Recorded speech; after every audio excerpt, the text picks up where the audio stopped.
What's up, A to Z Sports Live on a Tuesday. Going to have a great show today as Jack Gentry joins me and we talk about the latest mock draft from ESPN's first draft podcast where the Titans get a Tyreek Hill type playmaker at 7th overall. This is going to be very interesting to see what everybody thinks about this one. Going to have a great conversation about it. I will play some video from this podcast reacting to what went down on the first draft podcast and this top 7 picks that leads us to this topic and leads us to the question, is there an NFL draft prospect the Titans simply cannot pass up at 7th overall? And then we'll talk about the prospect that you want to avoid at 7th overall. And not just like any prospect at 7th overall, but a top prospect that is mocked in that range to avoid at 7th overall. So a lot of good conversation this morning to kick us off. And then we will wrap up this Tuesday with throwing shade. A lot of things to get to as this week officially kicks off with the NFL Combine content beginning today in Indianapolis. And I'll update you guys on our team from A to Z up there in Indy for the Combine after the official open. But Jack, welcome in. Thanks for jumping on here. It's going to be me and you the rest of the week. Sam's in Indy. Zach had an appointment this morning. So me and you running the show the rest of the week. It's going to be a big one. Let's start off hot then. And hey, look, it's a big week. There's going to be a lot of stuff going on throughout the week. You guys are going to want to stay up to date with us.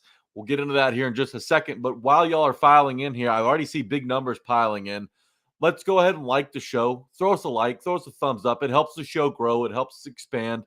It gives us positive feedback. We need all of that. So go ahead and like the show. Drop a like if you're watching on Facebook or YouTube. Let's get those likes up. Boost them up with the thumbs. See some thumbs up this morning. Next, share the show if you're watching on Facebook. Share it to your Titans Facebook groups. I know there's going to be a lot of Combine talk this week. We're going to hear from the Titans brass here in just a little bit this afternoon. It's all very important. Obviously, this was the time last year where 2 years ago, where J-Rob broke out into tears. Right. So this week's always really interesting from a content perspective. Don't miss out on it. Share the show. We want to get everybody in here. We want to hear from everybody because mock drafts, we know everybody's got different opinions. So share yours in the chat today. I want to read as many as I can. And if you're watching on YouTube, like I just said, turn those notifications on. Sam Phelan's up in Indianapolis. You are not going to miss a beat if you have your notifications on YouTube. So tap that bell icon at the top of your screen and turn those suckers on.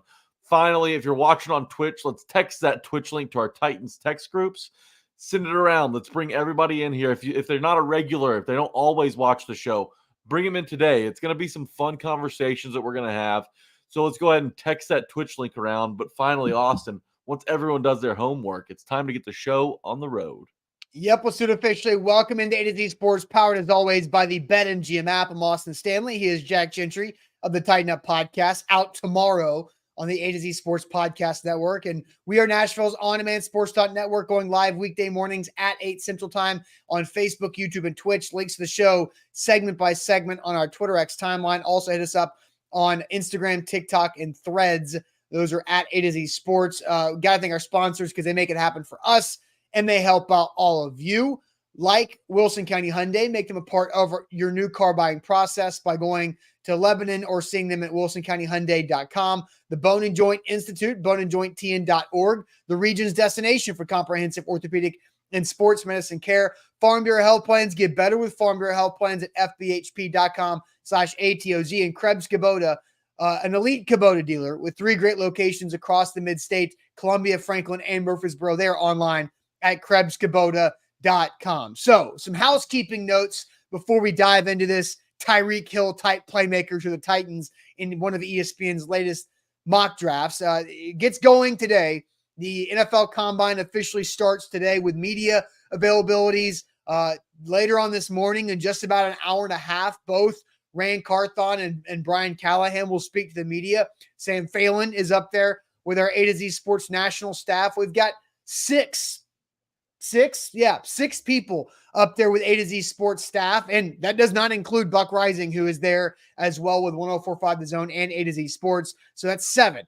So Buck will actually have Rand and Callahan on his radio show in the 10 o'clock hour today, Central Time. So we've got content on content coming up there from the NFL Combine in Indy. And that starts later on in about an hour and a half with the new Titans head coach and Titans GM speaking to the media. And it's going to be a lot of questions about the philosophy of what to do with the 7th overall pick in the NFL draft, because the Titans have a chance to land what I think is a foundational face.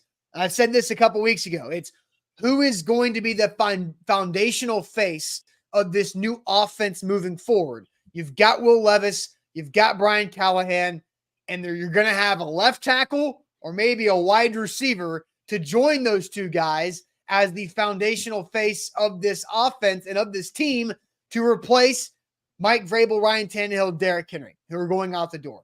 And so a top 7 pick to be able to do that is key. Jack, before we hear from the ESPN First Draft podcast, how do you feel about this foundational face and the combine week that is upon us now? Yeah, combine week for me, it's fun, but it feels like everybody jumps the shark and gets fired up a little too early because, some of the big time test takers aren't going to be getting their work done until later in the week, Thursday, Friday, Saturday. Those are the 3 big days this week. I love to hear it. I don't necessarily, and I imagine some of the chat's probably like me. Some of the on-field test results don't matter as much to me as some of these player interviews that we get to see. Like some of these top 10 prospects, top 20, top 30 guys are going to be getting pulled aside, and we're going to get to hear from them for the first time behind a microphone, see how they handle that. And, we'll get to hear how team interviews are kind of going. I love charting the interviews, right? Who have the Titans brought in? Who are they talking to? Because some of that stuff matters, whether they draft them or not. After that rookie deal is up with a certain player, maybe it's a guy they liked in the process, and maybe it's a guy they go out and go find once that rookie contract expires, or they miss out on him at the draft. So there's a lot of stuff like that. It's more of the interpersonal connections that fascinate me the most, rather than shuttle drills and cone times and verticals and stuff like that. So that's how I feel about the combine, and that's kind of what interests me the most. All right, so we do have this video to get to from ESPN's First Draft podcast with Field Yates and with Mel Kiper Jr. They were going through doing a mini mock draft. They had the first 12 picks that they were going to mock. That was their episode that came out yesterday. They went odds and evens, which left Field Yates the odds draft picks, which allowed him to go with Malik Neighbors at number 7. I will show you what Field Yates had to say about the potential Titans' new wide receiver. This is one of those picks where it feels like this one should be sprinting the card right to Commissioner Goodell. Tennessee Titans take Malik Neighbors, number 7 overall wide receiver out of LSU. This guy had 27 forced missed tackles last season, Mel, and he's the most explosive player in the entire NFL draft. He's the closest that I can think of from a wide receiver to Tyreek Hill. And nobody is as explosive as Tyreek Hill. But when you watch him, you see traces, you see shade, you see sign, you see brief moments where you say to yourself, that guy runs away from defensive players a la Tyreek Hill. He does not need some long running head start. He gets to the football, and he is off to the races. 14 touchdown catches this past season for Malik Neighbors, a big boost after just 3 the year prior. I think there's a case for him as a clear-cut top 5 player in the NFL draft, Mel, for the Titans, who need wide receivers in a major way to continue to help Will Levis, along with some offensive line reinforcements. I think Malik Neighbors would be a terrific home run pick here for Rand Carthon, their GM at pick 7. What do you think? All right, what do you think Field ends that with? So a lot of stuff right there, right? Malik Neighbors, a top 5 player. That's something that Field Yates just said. He also said the most explosive player in this draft. That's interesting too. And the closest thing that Field Yates has seen to Tyreek Hill type wide receiver, running away from people, 27 forced missed tackles. There's a lot of really interesting things from Field Yates. And I do want to set the table. Here's how the board fell to the Titans at 7 in Field and Mel Kiper's mock right there. Quarterbacks went 1, 2, 3. Marvin Harrison Jr. went 4. Joe Alt went 5th to the Chargers. And then Rome Odunze went 6 to the Giants. So that basically left the Titans with Malik Neighbors at 7 or Ola Fashanu, in my opinion. And Phil Yates decided to go with Malik Neighbors at 7. So, Jack, what are your thoughts on hearing Phil Yates' thought process on taking Malik Neighbors right there at 7, with that being how the board fell? Well, yeah, I mean, we don't know how the board will fall, but in that particular scenario, that's a dream situation if you're asking me. And I agree with him. You sprint that card right up there. You don't think about it twice. If Malik Neighbors is on the board at 7, you've won the lottery, plain and simple. Totally agree with Fields' assessment there. And Neighbors is an interesting prospect because look, it's a dude who is a yak machine. He talked about the missed tackles that he forced in the SEC last year, but what he can do after the catch separates him from everyone else in this draft class. Rome Odunze a great 50-50 guy, and we know how talented Marvin Harrison Jr. is. But the more we hear about this wide receiver class, it feels like the gap continues to shrink from Marvin Harrison to the next two dudes in Odunze and Neighbors.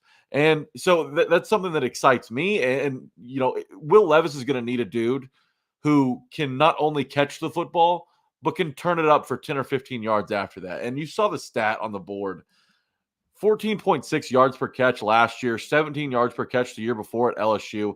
The Titans' biggest deep threat was Chris Moore this season. He averaged around 19 yards per catch, but he only caught like one ball a game. And the same thing with D-Hop. Well, not really the same thing, but, he was a big play guy. He averaged 14.1 yards per catch. So if you coupled Neighbors and D-Hop together, you start seeing some of the things that could turn Will Levis into the first Tennessee Titan quarterback to throw for 4,000 yards. It excites me. It fits into your foundational piece narrative as well. I think that's a guy you can build around on offense. And we've seen it across the league time and time again. These young receivers have an impact immediately.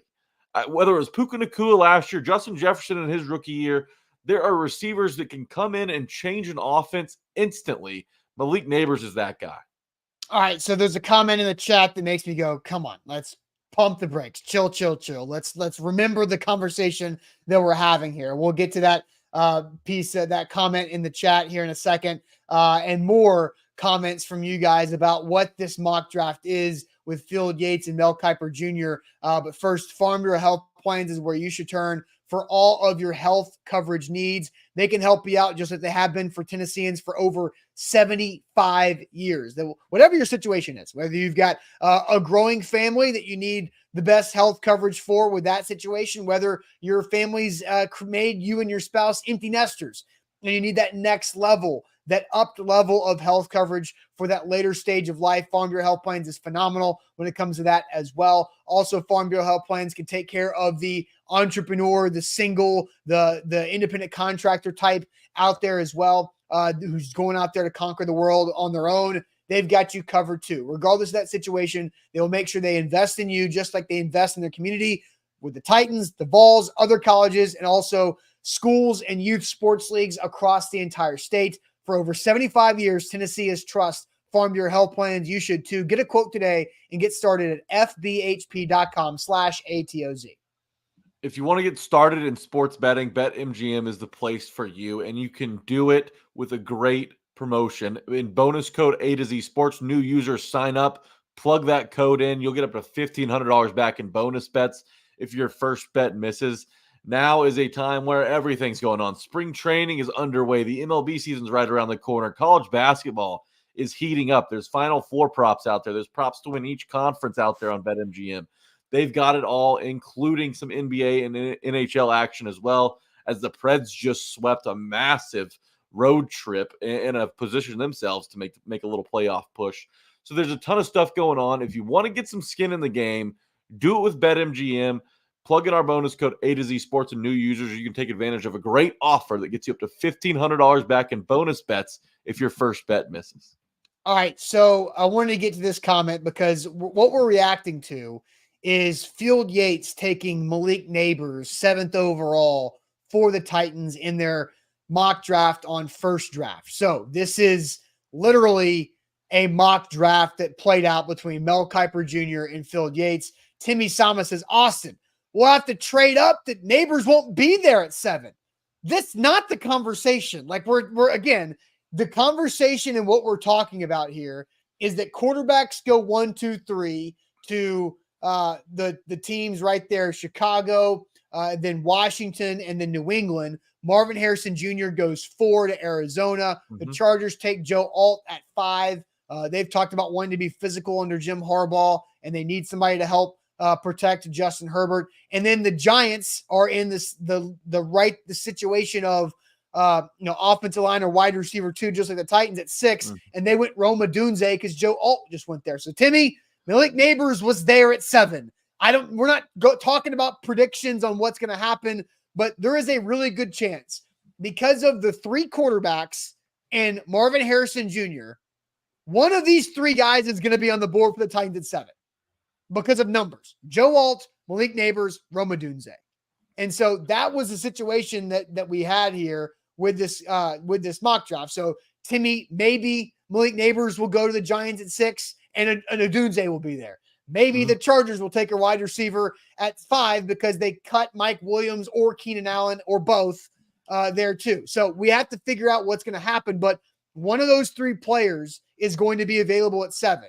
Alt, Odunze, Neighbors. And in this situation, the Titans got Malik Neighbors at number 7. Yeah, and there's a couple of wild cards in this, and like a lot of people, aren't for sure as to what the Los Angeles Chargers are going to do with that 5th overall pick, right? You just mentioned they want to get more physical. Well, they also hired a guy in Greg Roman as their offensive coordinator who comes from Baltimore and absolutely loves using the tight end. And Brock Bowers is a guy that has been linked to the Chargers at 5 as well. So there's a couple different options there. And look, no one knows how the board's going to fall to 7. Like there's always a surprise. There could be a trade. And that's why the Titans fans should be cheering for J.J. McCarthy to absolutely explode at the combine or knock out all of his interviews if he's not going to throw or he's not going to run. Because that creates a situation where maybe a team wants to jump up to 6 and take a quarterback and blow the Giants away with an offer. That way, the Giants, who have the same needs as the Titans in the first round, get pushed back, and the Titans get their pick of the litter. But look, this is a dream situation. If one of those 3 players, Alt, Odunze, or Neighbors, falls to you at 7, you're in a fantastic spot. I mean, that is absolutely fine. And then there's people that like Bowers as well. Bowers could be fit into that as a dynamic pass catcher that could help create a little safety net for Will Levis on offense. But yeah. Look, if the board falls this way and Neighbors is at 7, I don't know who would complain about that. For sure. And so I think I'll give you, I have one prediction that's 2-parted because it has to do with 2 players that I think are going to really stand out at the NFL Combine later this week. Because Marvin Harrison Jr. is not even in Indianapolis. He was like, I'm not going. He's not doing any medicals, any interviews. He is just not showing up to Lucas Oil Stadium, that convention center. Malik Neighbors is going to be there, but he's not doing anything physical. He's not testing at the NFL Combine. He will meet with teams and do medicals. So Rome Odunze is going to show up and show out. Rome Odunze, as of right now, Tuesday morning at 8:30 Central, is supposed to be doing all the drills. So he is the best wide receiver on the field at the NFL Combine this week. He will look great. He will fly up the board. People will be talking about Rome Odunze in the same way they're talking about Marvin Harrison Jr.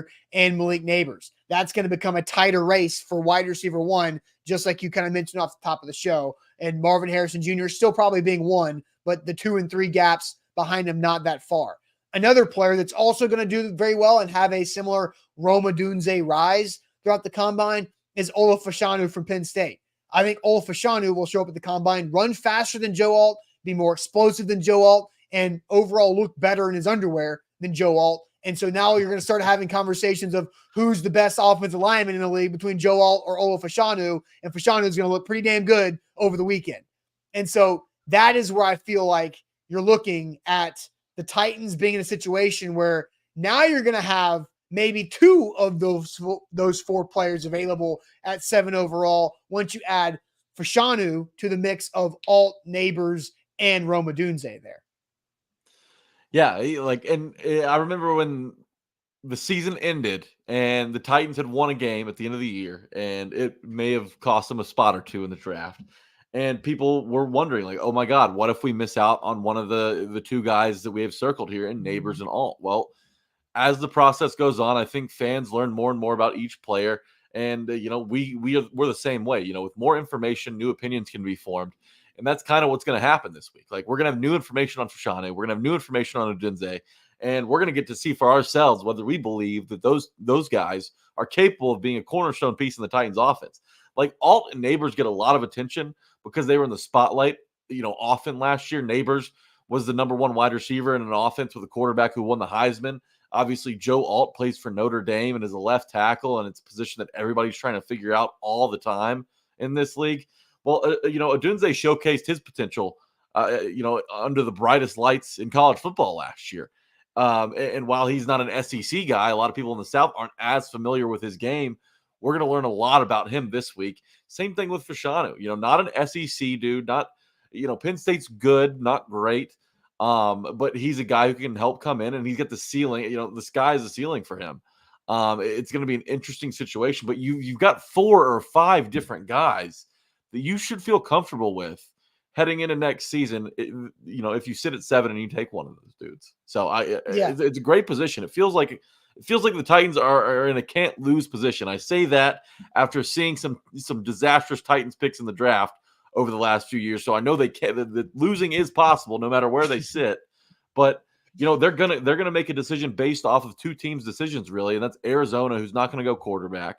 And then, the New York Giants, who sit right in front of them. Neither of those 2 franchises exactly are known for crushing the draft. In fact, the Giants are known for drafting for positional need, but not drafting the best guy for their needs. We've seen it with Kayvon Thibodeau. We've seen it with Daniel Jones. So, it's nice to be picking behind a couple of franchises that most people across the league would consider incompetent. Yeah, for sure. Danny says, if that specific situation plays out, take Fashanu. How is Levis going to throw the ball to Neighbors or Odunze from his back? Well, Joe Burrow did a pretty good job of doing that to Jamar Chase the last few years. Now, he got hurt this past season, but the Bengals have whiffed on several opportunities to fix the O-line since they took Jamar Chase over Penei Sewell. But let's get to I'm going to replay the Field Yates pick for the Titans at 7th overall, and then we'll dive deeper into this conversation. This is one of those picks where it feels like this one should be sprinting the card right to Commissioner Goodell. Tennessee Titans take Malik Neighbors, number 7 overall, wide receiver out of LSU. This guy had 27 forced missed tackles last season, Mel, and he's the most explosive player in the entire NFL draft. He's the closest that I can think of from a wide receiver to Tyreek Hill. And nobody is as explosive as Tyreek Hill. But when you watch him, you see traces, you see shade, you see sign, you see brief moments where you say to yourself, that guy runs away from defensive players a la Tyreek Hill. He does not need some long running head start. He gets the football, and he is off to the races. 14 touchdown catches this past season for Malik Neighbors, a big boost after just 3 the year prior. I think there's a case for him as a clear-cut top 5 player in the NFL draft, Mel, for the Titans, who need wide receivers in a major way to continue to help Will Levis, along with some offensive line reinforcements. I think Malik Neighbors would be a terrific home run pick here for Ran Carthon, their GM at pick 7. What do you think? There's Field Yates there going with Neighbors. I mentioned it earlier, how the first 6 picks went in their mock draft up until that point where the 3 quarterbacks, 1, 2, 3, actually, Jane Daniels went 2 to Washington, and then Drake May 3 to New England. Then Marvin Harrison Jr. goes number 4 to the Arizona Cardinals. Joe Alt goes 5th to the Chargers, and Rome Odunze, the 2nd wide receiver, taken to the Giants at 6, leaving Neighbors to the Titans at 7, where Field Yates says, run it to Goodell as fast as you possibly can. Malik Neighbors, Nabers. So, Jack, let's ask the question to the chat here today. We want you guys to power rank your top 3 Titans draft prospects. I think this is a great way to ask a question, because we just saw the situation of Alt and Odunze off the board where the Titans were left with Neighbors. Great consolation prize with the most explosive player in the draft that Field Yates just called the closest thing he's seen to Tyreek Hill. So we want you guys to rank your top 3 Titans draft prospects for the 7th overall pick. power rank your top 3 draft prospects for the Titans at 7th overall. Now, because I see Titans College is throwing in Marvin Harrison Jr. I don't think you can include Marvin Harrison Jr. in these power Realistic rankings. options, right? It would be shocking if Marvin Harrison Jr. made it to 7. So let's try to be as realistic as we can in these answers. Yes. And remember that the comparison from Neighbors to Tyreek Hill, you got to consider the fact that, sure, both of them are yak monsters and they're both route technicians. Neighbors is 6 foot, 200 pounds, while Tyreek Hill is 5'10", like 180, 185. So I don't think they're necessarily comparing the size as much as they are, what they can do with the ball in their hands after the catch, as well as how they get open.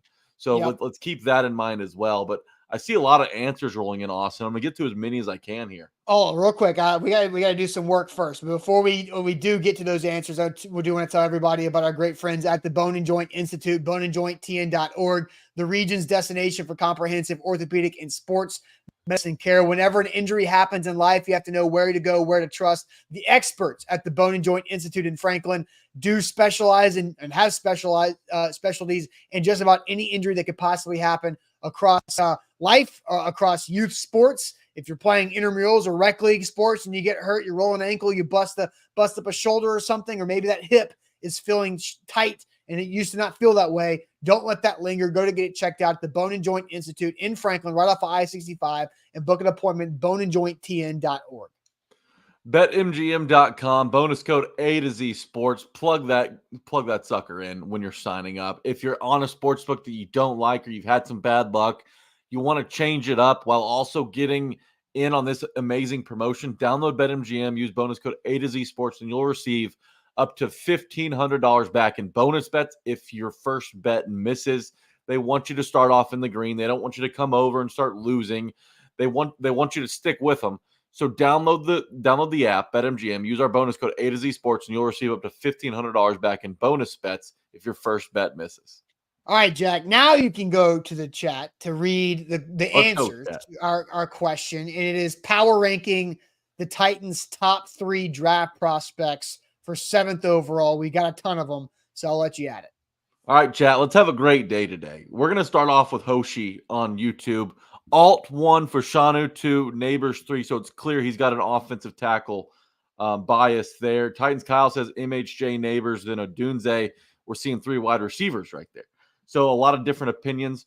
Here's one.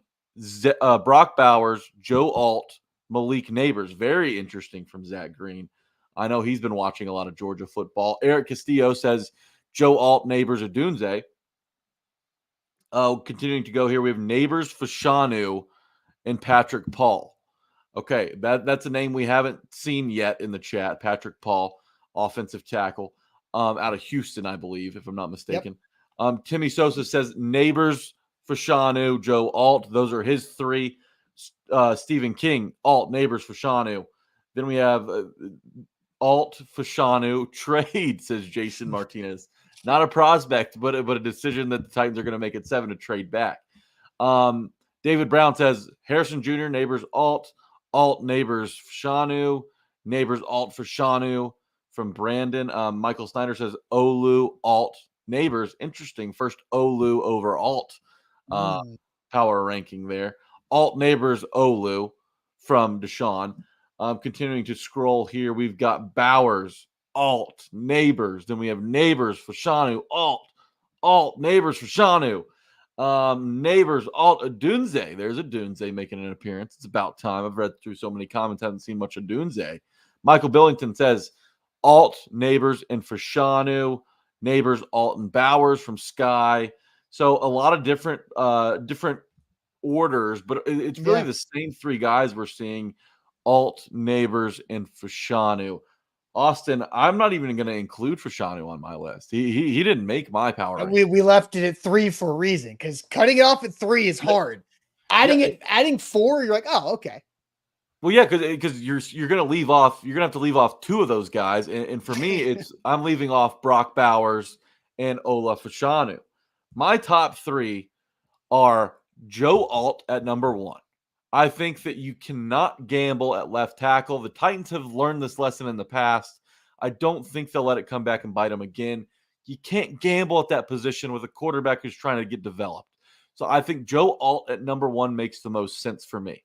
If he's there, you got to take him. You can't miss out on Joe Alt if he's on the board. Number 2, however, Malik Neighbors.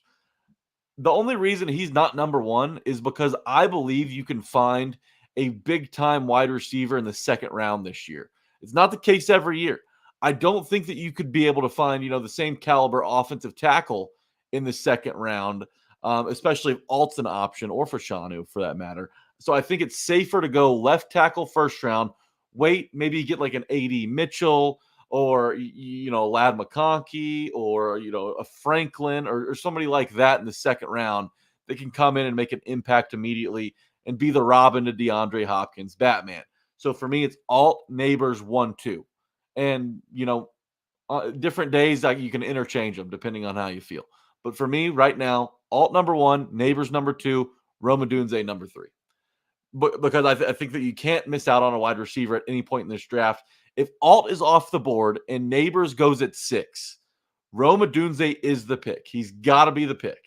You need a guy who's going to stick around for a while and help fill that void that A.J. Brown left behind. Because, look, I know you got D-Hop, but how much longer are you going to have him for? One more year. He's only on the books for another year.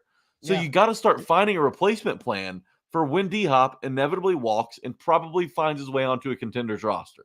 Rome Odunze would be a great option. He's not a great value Malik Neighbors. He's not a Kmart Malik Neighbors. The dude can ball. We've seen it.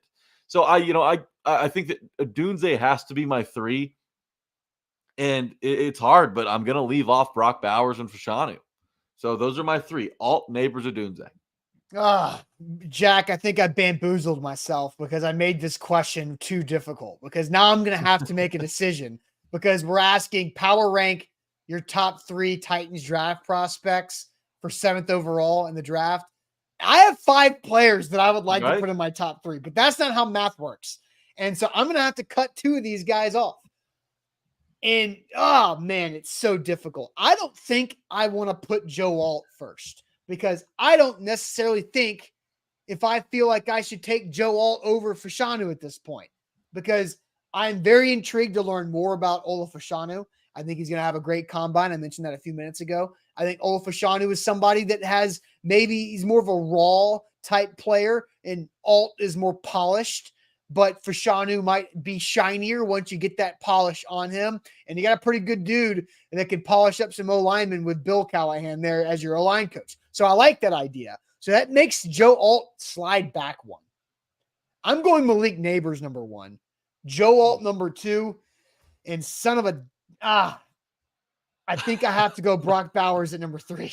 I knew you would. I knew Bowers was on your list. Yeah, so Neighbors 1, Joe Alt 2, and Brock Bowers 3. I really like the way that Brock Bowers can be a glue piece for this offense to start. And I just think Malik Neighbors is so flashy. Like, when's the last time? Well, the answer is A.J. Brown. But before A.J. Brown, removing A.J. Brown, when's the last time the Titans had a wide receiver who was breaking tackles? Before A.J. Brown? I mean, outside of A.J. Brown, because A.J. Brown is always the answer. When's the last time the Titans wide receiver this? A.J. Brown for 2 years, 3 years, and then they shipped him off to Philly, and we know we don't need to revisit that. So you got to go to like the early years of Kenny Britt, breaking tackles. Like, who is a tackle breaker? And IR says last year D-Hop. No. DeAndre Hopkins was not breaking tackles. DeAndre Hopkins was avoiding tackles. Spinning out of what he was. Yes. And he was more of like catch the ball while running and then stop, let them fly by you, and then fall forward like 5 more yards. But he wasn't breaking tackles. Nate Washington, great receiver. Love Nate Washington. Wasn't breaking tackles. He was running away from people. But I think you're right. Kenny Britt is a tackle breaker. But that was 15 plus years ago. And yeah. And Malik Neighbors broke 27, forced 27 missed tackles last season at LSU. I just really feel like that's something the Titans have been missing outside of A.J. Brown for a short period of time, and they let it out of their grasp. So that's why I think Malik Neighbors is a dynamic playmaker that the Titans miss. It's the guy that creates his own jump shot. The Titans don't have that. They got a lot of spot shooters. DeAndre Hopkins is a really damn good player. He's a 1,000-yard receiver on a really difficult thing to get 1,000 yards, but he's a jump shooter that's hitting set shots.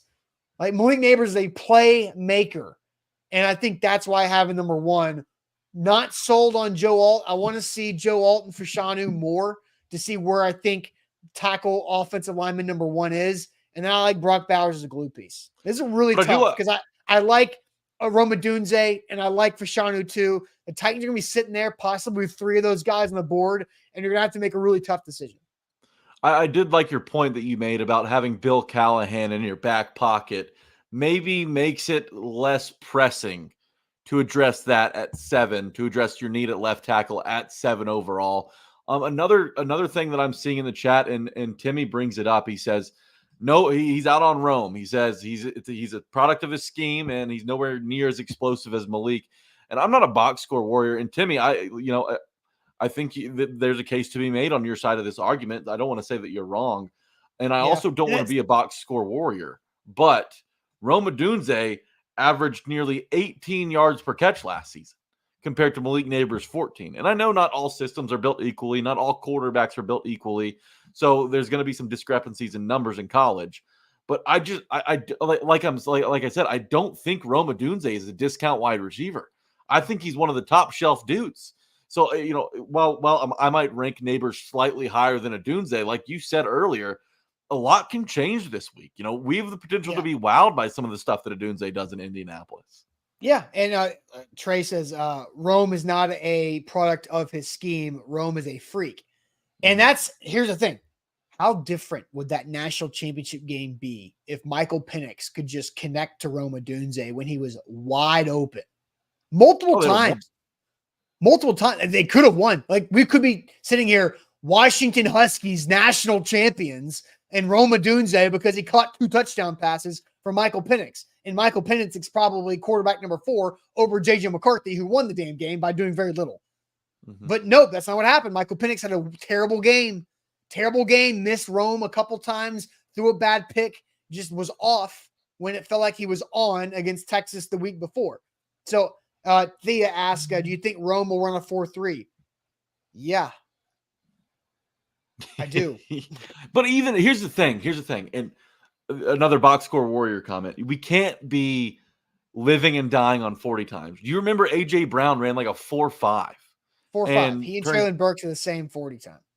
Exactly. So like, even if they're not a 4-3 or, a mid 4-3 or even a high 4-3, like, you can still get a dynamic playmaker with the ball in his hands that runs in the 4-4s and can break tackles after the catch and can get open and get separated like a Dunze and Neighbors both have the ability to do. So I don't think that, a 4-3 is an end-all be-all when it comes to, the tiebreaker between a Neighbors and a Dunze. If an absolute jackpot situation presents itself where both of them are available at 7. Like, I don't think that a 40 time should be make or break for either of those players. They're both fast. They're both explosive. They can both get open, and they both do damage after the catch. So don't get so hung up on times this week. I think it's a good point. All right, so Jack, I want to kind of play a live game. We might save our previously discussed other topic for another day, because I just thought of something. Because I think we both agree with the situation that played out with Mel Kiper Jr. and Phil Yates on their podcast First Draft with ESPN yesterday, of Marvin Harrison Jr. 4, Alt 5, Adunze 6. We both think Neighbors is the pick pretty easily, right? That's not that it's a tough decision because you got Fashanu and Bowers there too, but we both feel that is a Malik Neighbors pick, correct?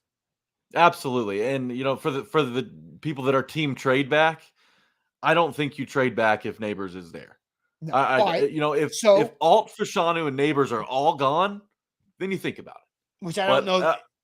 I think that's nearly impossible. Okay. So I want to try to find another draft scenario that is the toughest decision the Titans would have. So what if the Giants took Neighbors at 6 instead of Odunze, and the Titans were there with Odunze, Fasciano, and Bowers. Repeat that one more time. If the Giants take Neighbors at 6, Alt still goes at 5. Now you're talking about Rome versus Fasciano with Bowers on the outside looking in. Was that maybe the toughest decision? Yeah, I think that's definitely the toughest because, Neighbors is kind of a clear-cut guy for me. He's one of those blue chip dudes that a lot of people label as can't miss. And, Odunze, I believe, is the next step. It's not even really the next step down. It's kind of a lateral step with Odunze. But then you have a guy in Fasciano who needs some work. He needs to be polished. He needs some development. You've got a guy that you just hired who can do all of that in a very at a very fast pace. And then you have Brock Bowers, who's kind of an anomaly, right? He's not a wide receiver. He's not a left tackle. He's a pass catching playmaker who can provide a security blanket for Will Levis. He's also got some run after the catch ability. He's a really impossible matchup for linebackers because of how fast he is at the tight end position.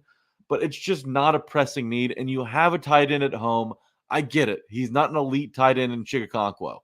But if he fixes some of these drop issues, he can be a 600-700 yard guy.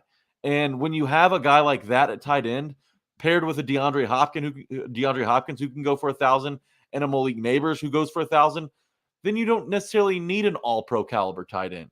You need an all-pro pass catcher at wide receiver. And if the Titans can get that at 7 in Rome Odunze, they ought to take it if Neighbors is off the board. All right. I think so you would take Rome over Shanu and Bowers. Yes, I would. Okay. I think that's my toughest so far. I do see Titans Kyle in the chat has what he think would be the toughest draft scenario for the Titans. We'll get to that in some super chats here in a second. But first, Krebs Kubota is where you should turn for all of your equipment needs. KrebsKubota.com. Check them out. They are an elite Kubota dealer with 3 locations across the mid-state: Columbia, Franklin, and in Murfreesboro. KrebsKubota.com is their website. Their customer service is out of this world. They are a family-owned and operated company. Customer service is everything to them, making sure that you feel confident about your purchase with your equipment, about your rental with the equipment, and about the relationship, that you feel confident that you can go back to Krebs Kubota when you have any type of question, any type of other need. If you need service done, boom, they got it right there. The best warranties on top of the best equipment because they're an elite Kubota dealer. So check them out online at KrebsKubota.com.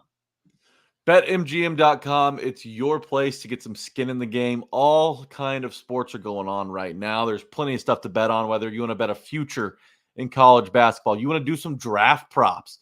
BetMGM has those up, and those are only going to keep popping up as the combine plays out. Those are really fun if you know what teams need, the certain positions that they need. It's really fun. You can get some great value over there as well, but you can't do it without BetMGM. Download BetMGM, use our bonus code A to Z Sports. You'll get up to $1,500 back in bonus bets if your first bet misses. They want you to take advantage of this offer. New users, if you're just thinking about getting some skin in the game, if you want to switch it up, do it with BetMGM. They're reliable, they're trustworthy, and their selection is unmatched. BetMGM.com, code A to Z Sports. Visit BetMGM.com for terms and conditions. 21 or older, Tennessee only. New customer offer. All promotions subject to qualification and eligible requirements. First online room money wager. Only rewards issued non bonus bets. Bonus bets expire 7 days. And for problem, give sport. Call Tennessee Redline 800-889-9789. All right, Jack. I'll get to the other Titans Kyle thing, but you were about to say something before I switched over to Kubota. Yes, and it's a bad narrative that's going around with Titans Twitter right now, and that's that Rome Odunze isn't fast or explosive. We've already highlighted a couple of comments. Jacob Webb says that he doesn't even think Rome can run in the 4.4s. Look, Rome Odunze was timed last offseason, okay? He was timed at Washington, and, I understand hand times and different stuff, and especially when you're at your own school, maybe it's a little boosted, and maybe it looks a little better than it will, a neutral site in the combine where, the guy that's timing you is a laser instead of a dude that's wearing a Washington jacket, right?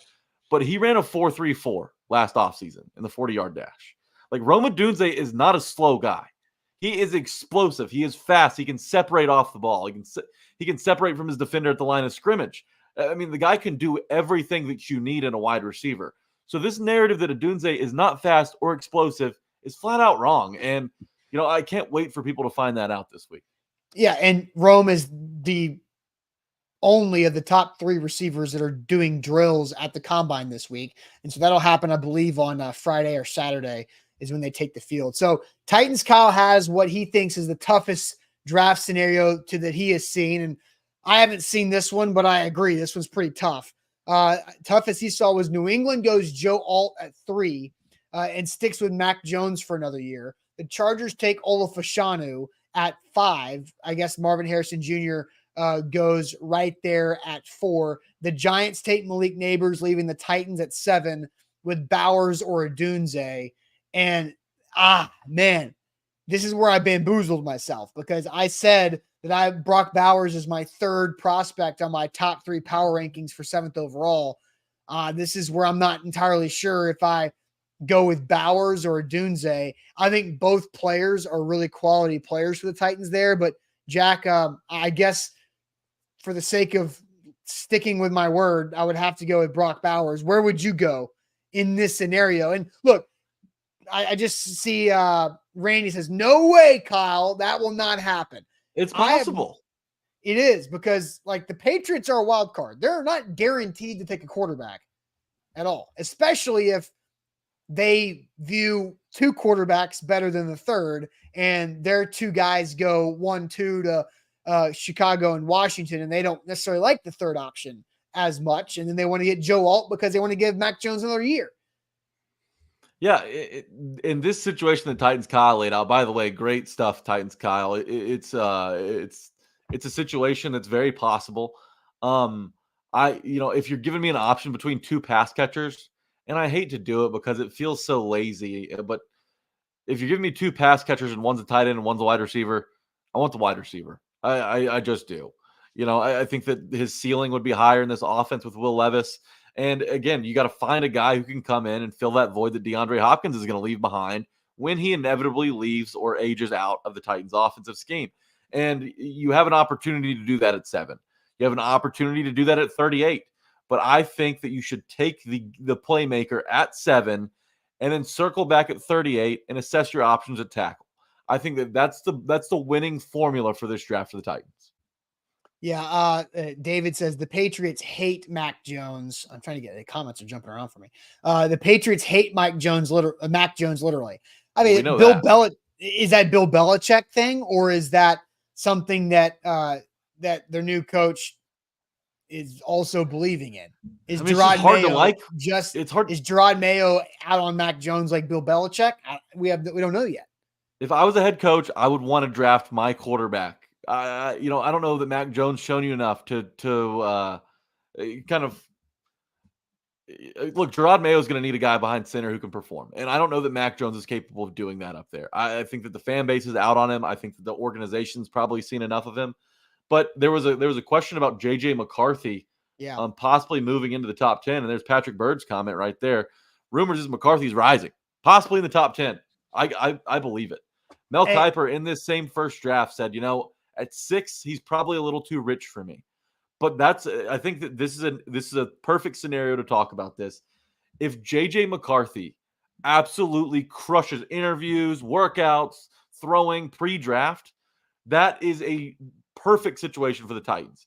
If you can find another team that's willing to trade up in front of the Titans and take a quarterback, that buys you some time. That gives you another player to pick from when you come up at 7.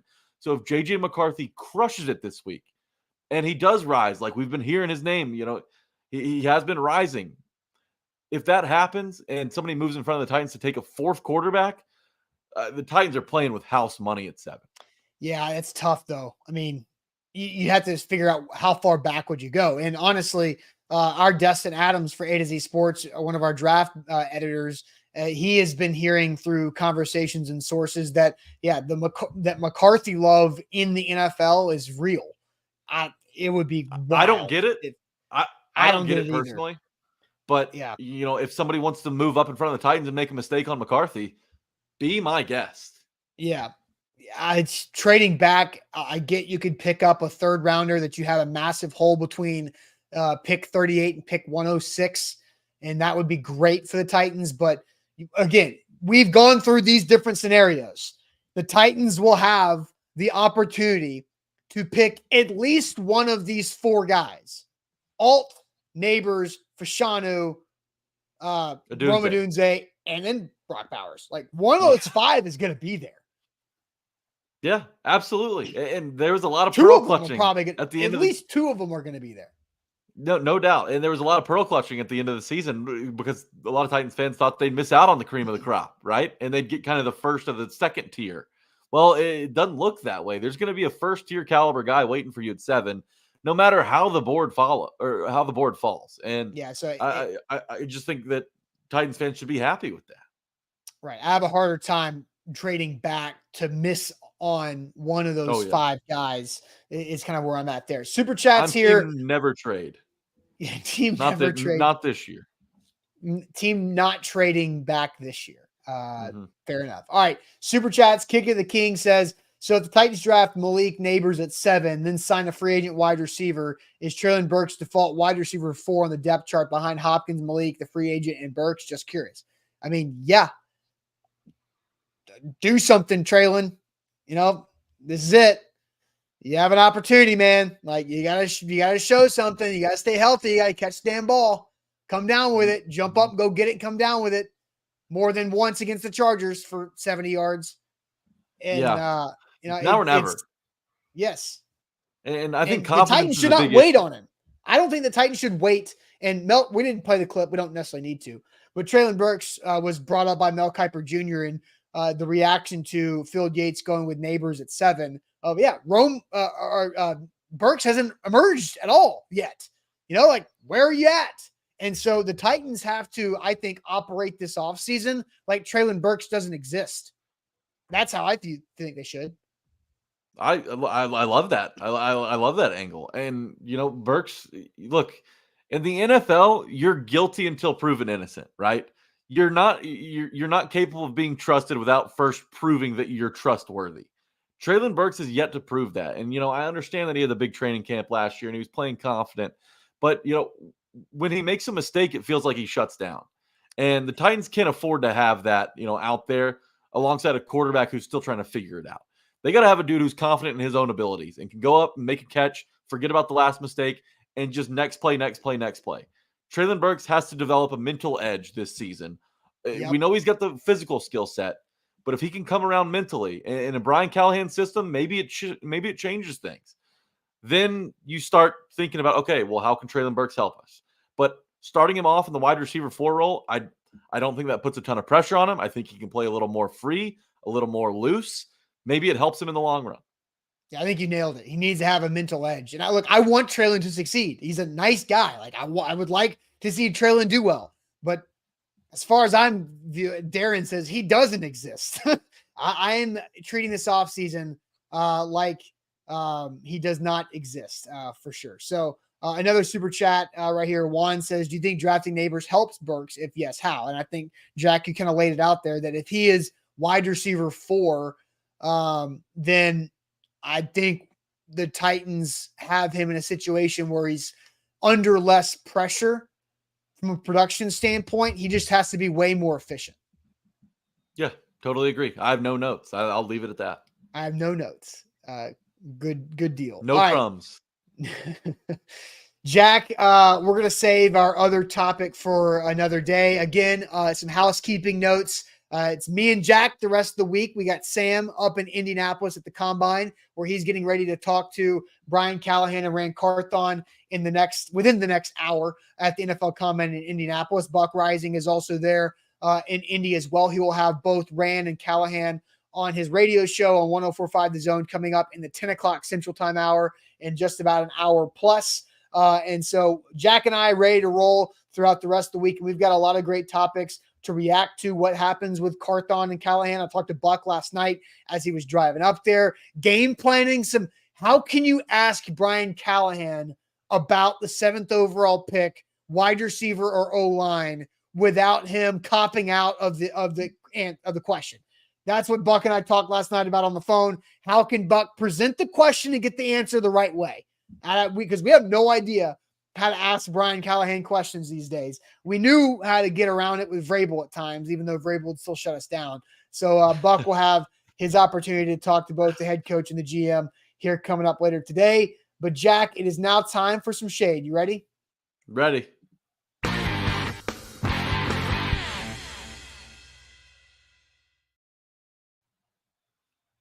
Shout out Wilson County Hyundai. WilsonCountyHyundai.com is where to go to make them a part of your new car buying process. So go see them in Lebanon or online at WilsonCountyHyundai.com. So Jack, shade time on a Tuesday. If you got something you need to get off your chest, throw some shade at it and let it be. Throw some shade and let it move on. So IR, I see, starts us off. He says, shade on sleepwalking.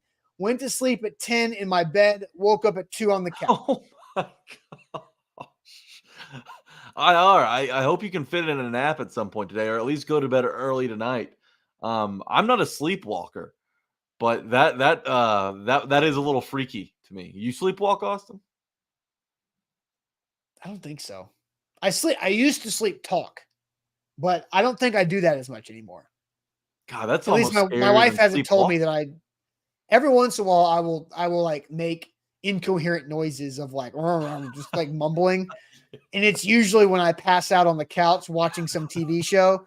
But it's not as frequently as it used to be. But I am definitely more of a sleep talker than a sleepwalker. Okay. All right. Sleep talking's scary, right? You never know what you're going to say because you're unconscious. Yeah, usually it's just a bunch of gibberish is from what I understand. College roommates also told me that I used to talk quite a bit, but nothing was ever like made any type of sense whatsoever. Nothing coherent. Jason Martinez says he's throwing shade at Twitter for thinking that Marvin Harrison Jr. skipping the combine is going to hurt his stock. Hashtag in your dreams. Love a nice hashtag. Well, okay. All right. But skipping the workouts, sure. I don't care. Not doing the medicals, not doing the interviews, that is something that I think is new here, where that does like make me think, you got something to hide? Well, his dad does. Damn it, you took the joke right off my tongue. Yeah, if there's anyone that knows about hiding something problematic, it would be his father. So he's got that at least. Jeff Rubel says, throwing shade on the LA Clippers new logo. It's a Dollar General version of the Columbus Clippers logo. And what does a cruise ship have to do with the Clippers? Fair question. Let's see what else we got. Isn't a Clipper a boat, though? That's news to me, if that's what it is. I'm pretty sure a Clipper is some type of water vessel. Yeah, okay. It sounds like kind of a barber to me. You can you can go read the chat. I will tell you what is a Clipper. Okay. Well, pretty sure Austin ship. researches this. Okay, it is a ship. Yeah. All right.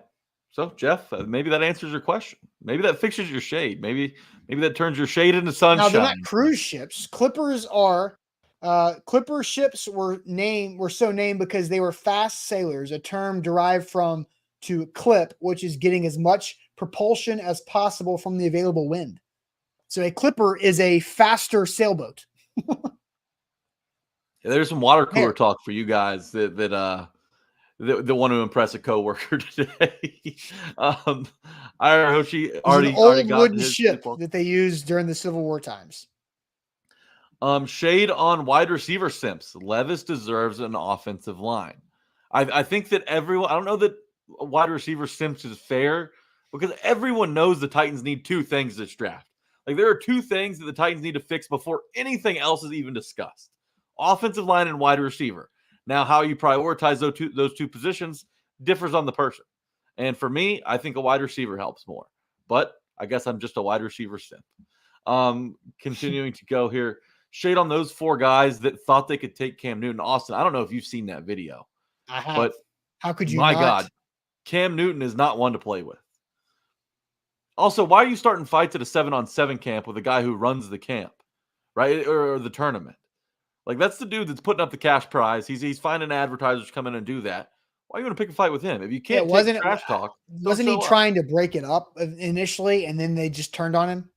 I don't know. I mean, we've seen him kind of go at some 7-on-7 players before, just kind of like playful banter, trash talk. Oh, but I remember when the Panthers Yeah, when the Panthers did joint practices with the Titans back in the day and Cam didn't do anything, it was when he was coming off his shoulder surgery. He literally didn't do anything. He didn't throw a single football. All he did was talk trash to Titans fans on the sideline for 2 straight days of practices, not doing anything. And it was hilarious the entire time.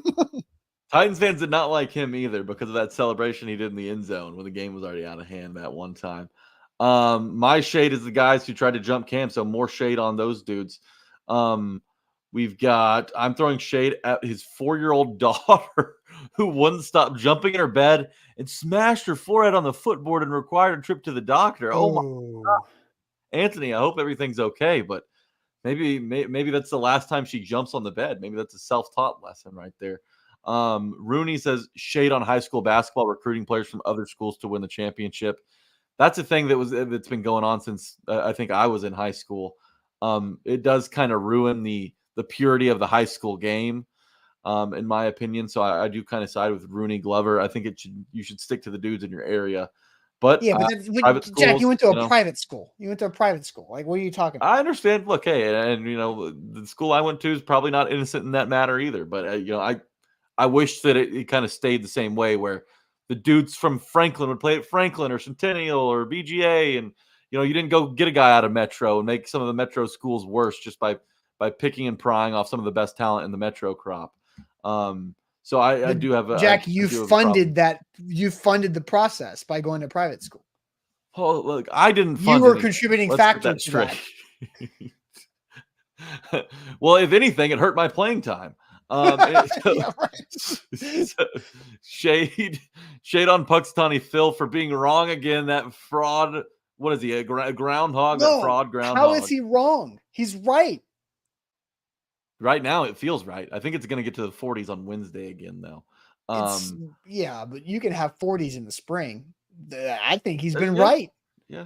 Okay. All right. It's February, and I was literally on a dog walk last night in shorts and a t-shirt. If that's not early spring, then I don't know what is. Benjamin says shade on the Bengals for tagging the guy I wanted. I'm with you, Benjamin, but that doesn't mean it's impossible. You can still trade for him. Shade on anyone who would take a wide receiver over Alt Shanu. Patrick Bird. He's on Nate's burner side. The wide receiver simps. Bring it on. The wide receiver simps. I'm gonna have to start calling myself that. Austin, my shade this week is kind of going to go to a hot button issue right now in college basketball. The court storming takes. I think a lot of people have really missed the boat on how to fix this issue. And instead of having the yellow coats there kind of surrounding the student section to prevent to have like 50, 75 security guys trying to keep 5,000 students off the court. I don't think that's the right method. I think you're using those security guys in the wrong way.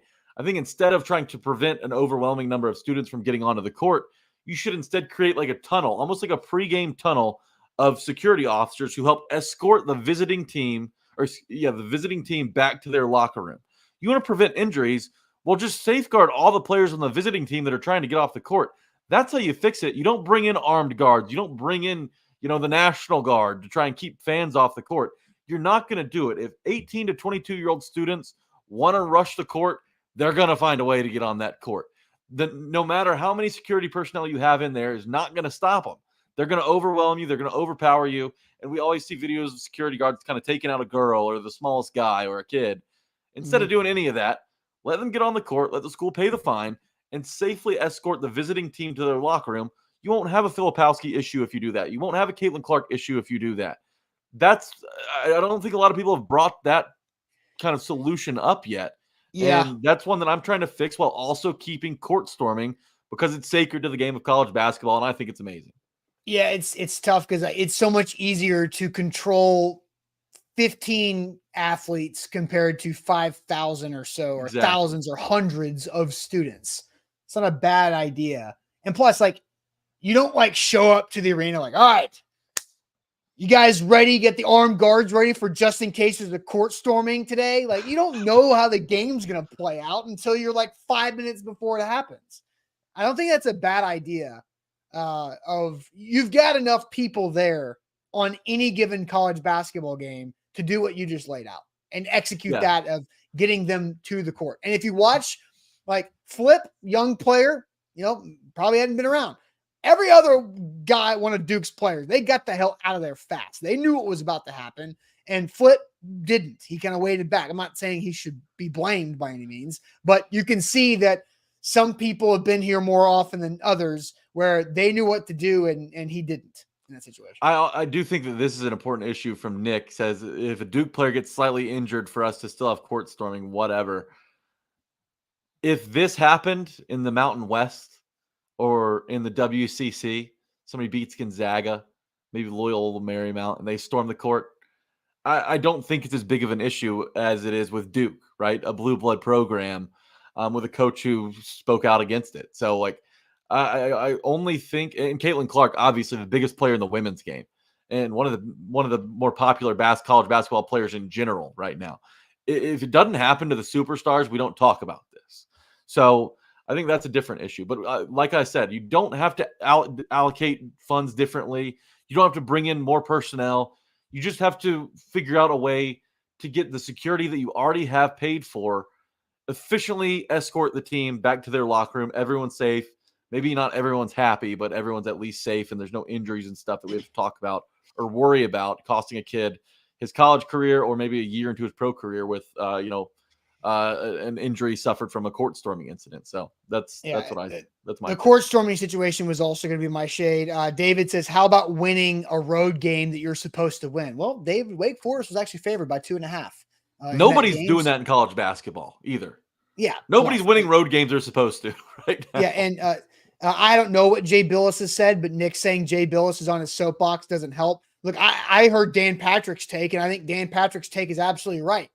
Is that the fact that, one, ESPN is what put this and gave court storming a platform because they promoted it by all the tournament championship week type commercials that go out there. Promotions have court stormings nonstop. They've been doing this for decades, just like the NFL used to do with the jacked up segment in the 90s of look at all these massive hits and like, concussion lawsuit. Maybe we shouldn't do that anymore. Well, too late. But and then Dan Patrick was right by saying nothing is truly going to change until something very, very, very, very bad happens. A sprained ankle from Filipowski is not bad enough for anything to change. Caitlin Clark's situation, not bad enough for anything to change. Something way worse than that is going to have to occur for us to react to it and actually change. And I don't know what that's going to be. And I don't want it to happen because that means something awful is going to happen.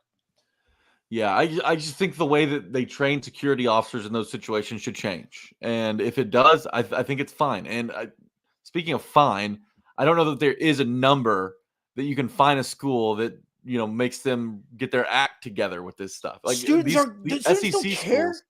Yeah. No, they don't give a damn. Any student cares about their university getting fined. No, if you really want to do it, you expel the student for running on the court or the field. That's how you do it. That would be effective. That would be effective. Now, is that a good situation for the school though? Because they could lose out on a lot of tuition money if 500 kids get on the court. That might sound harsh, but I think that's really the only thing is you're expelled. Like I saw somebody say Richard Sherman shade for getting another DUI. If you get a DUI at University of Tennessee, you're up for expulsion. Really? Yeah. I had somebody that I knew that happened to. That's crucial enough for it to work. Drebe's saying, Jack, you don't know ball. Talking about the Mountain West like they're bad. I know ball, Drebe, okay? I know ball. The Mountain West is as deep as any conference right now. New Mexico, take them to go far in your bracket. They're dogs. They've got great guards. And, here's MB. He says, Jack, there won't be 500 kids because they'll stop. You say that, but, MB, we live in the state of Tennessee. Tennessee fans, once you have enough Fireball and Bud Light, then you start forgetting about the consequences of your actions. It's just how it goes. Once the first 100 people storm the field court, then hell, let's do it. Then it's open. The floodgates are already open. I mean, seriously. So, and there's people that get on the court that aren't even students. Like that's another situation. So it's a tough issue to fix, but I think it's as simple as just training your security guards differently and being less focused on the fans getting on the court and more focused on the team getting off the court. That's where the money is in those players. Get those guys off safely. We won't have any issues. All right, that'll do it for us here. I know Rand Carthon is already underway speaking at the NFL Combine. Excuse me. You can follow that content on our Twitter account at A to Z Sports. By the way, had our new NFL Twitter account get launched yesterday at A to Z Sports NFL for our national coverage. But Titan stuff at A to Z Sports on Twitter. I know Sam's already got a few videos of Rand Carthon out there talking about the offensive line and wide receiver in the draft, and Tyjae Spears as well. So get that checked out right there on our Twitter account for all that. More social media coverage to come across Instagram, TikTok, Facebook, and YouTube for that later throughout the day. Buck Rising will be live from Indianapolis at the Combine tonight at 7 p.m. Central. You got to do a little earlier in the Combine week, 7 p.m. Central for Buck's primetime show.